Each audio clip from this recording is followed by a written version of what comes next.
Welcome back, Golly Vibes family. I pray everybody's doing well. Today's episode is kind of down a rabbit hole, ladies and gentlemen. It is going to be about Rihanna. Rihanna is somebody who I just found out, right? This story just got put on my desk. I just found out that she's also a kid like Usher and Justin Bieber, whose parents gave her to the industry. Now, Justin Bieber, we know, was Usher and Diddy. With Usher, we know it was Diddy. With Rihanna, she was given to Jay-Z, ladies and gentlemen. But the story is deep. Deep. And when you hear it, it's probably going to blow a lot of your minds. Some of you probably already know. I didn't know it was this deep. I mean, we're talking about her being a little girl getting threatened. Okay? Now, this is something that popped up on my timeline. It says Drake named Fear of Heights his Rihanna diss track on FATD, whatever that means, as a subliminal to Jay-Z, who kept a 16-year-old Rihanna in a room till 3 a.m. and forced her to sign to him. There's two ways to leave here. Now, they're quoting Jay-Z, ladies and gentlemen. There's two ways to leave here, either through that door with a signed deal or out that window, and we're on the 29th floor, Jay-Z. When I said that, I said, nah. Jay didn't, nah. I mean, with all the things that we've heard so far, even with him being, mixed in with the satanic occult, I said, nah, Riri, not Jay-Z, nah. But then the receipts came in. The diva Rihanna. She's from Barbados? Yeah. Okay. Okay, she's Bayesian. How did you come in contact with her? I mean, did you fly over there? No, Jay Brown had actually bought me the song. She had a song right now, and it's I wouldn't say massive because of her rules when I first heard the song. And then, he kept going, Jay Brown, he kept being persistent. I was like, you know what, bring her by. And when she walked into our office, I was like, she just had, it was just something about her. It was just, she had this, it was just something about it. And then she performed the song, and I was like, okay. Okay. Then, we sat down and we talked, and they were talking about how she would stay in the studio and try to get the verse over, and then come back the next day. I was like, oh, work ethic, everything is there. So we signed it that night. We didn't let her leave the office. Really? The 3 a.m. was when that contract got signed. So from the meeting around 3, 4 in the afternoon, we signed it by 3 a.m. Wow. That day, I was absolutely certain. 3 a.m. Ladies and gentlemen, he said we didn't let her leave till 3 a.m. Yeah. I'm like, this, nah. It didn't say the part about there's two ways to get out of here, and one of them is out that window, and we're on 29th floor. He didn't say that part, but Rihanna did, ladies and gentlemen. He said, we don't sing songs here, we sing artists. And there was this little pause, and I was nervous. But then he said, and we're interested. And there was this sudden feel of relief. But then he said something about a window and a door or something. Oh, then he said, you did it homework. I did a lot of homework on you, Miss Lady. He said, there are two ways to leave here, either through the door with the deal signed or through this window, and we're on the 29th floor. So you...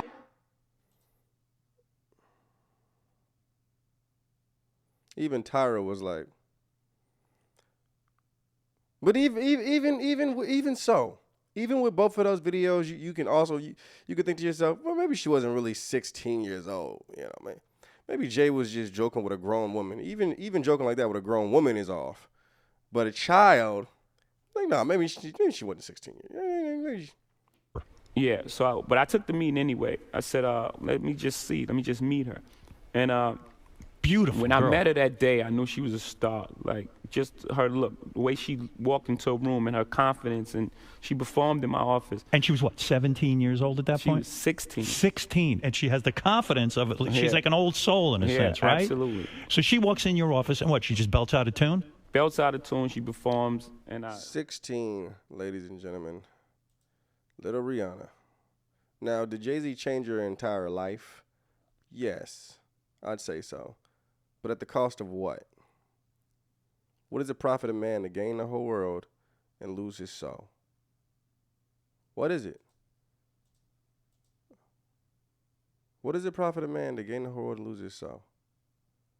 You know, a lot of different individuals to come into the industry, they do different things, explicit things to elevate. Here's my thing, ladies and gentlemen. How do you joke with another somebody else's child when their parents aren't even there? That there's two ways to a little girl, guys. Whether it's joking or you don't, that's not something you say to a child. There's two ways to leave here. I mean, okay, let me try to say it in a jokey way and see if it's funny to you. You know, say you just sang to me, an A&R, I'm listening to you. Oh wow, you're super good. All right. Okay, listen. There's two ways to leave here. Okay, through the door with a deal sign or through that window on the 29th floor.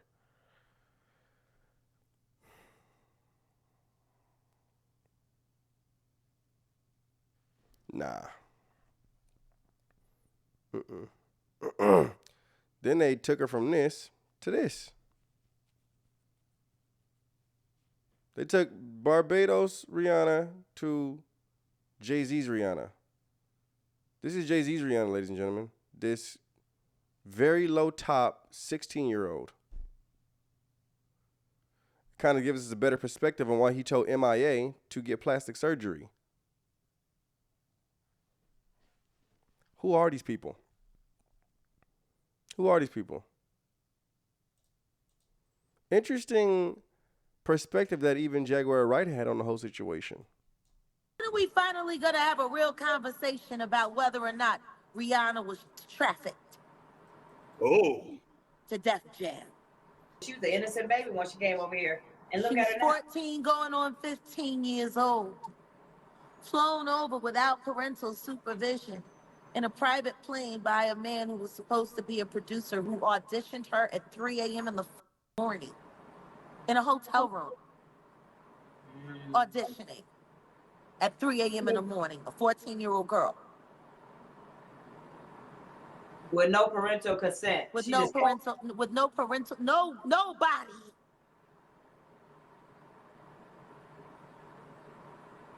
She was flown to another country. She was taken to Def Jam headquarters. She was left in a conference room alone with Sean Carter for nearly 6 hours alone with no parental supervision. Her father was flown up separately. She was 14 and a half, going on 15. She's about 16 when Pon de Replay came out, wasn't she? Her father collected a $500,000 check. She has the fastest inked deal in Def Jam history. How did they get Rihanna from Barbados to New York City? Quickly. They got her there quick. Like that. On a private plane. Yeah. Just told you, just said that. If people knew how many of these girls are transported around on private planes, how they're able to redact, change names on manifests, she wouldn't have needed parental consent or a passport if she got on a private plane on the manifest listed as someone else. They only worry about the body count. They're not checking IDs at the tarmac. They're trusting whoever's bringing them on is doing everything above board.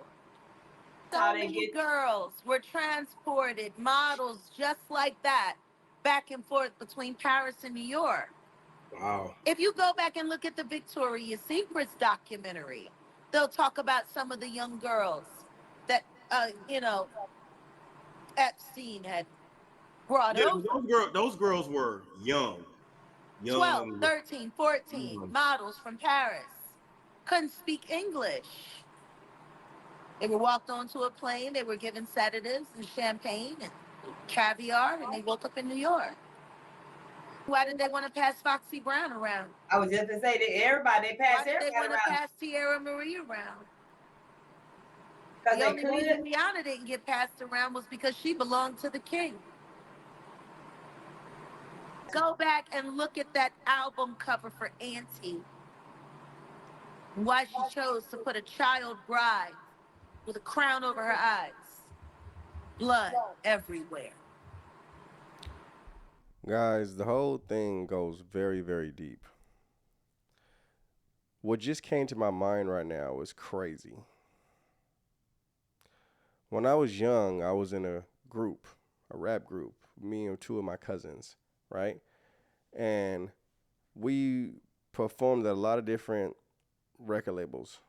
Well, the biggest ones, Capitol, Atlanta, Universal, Atlantic or Atlanta, something like that.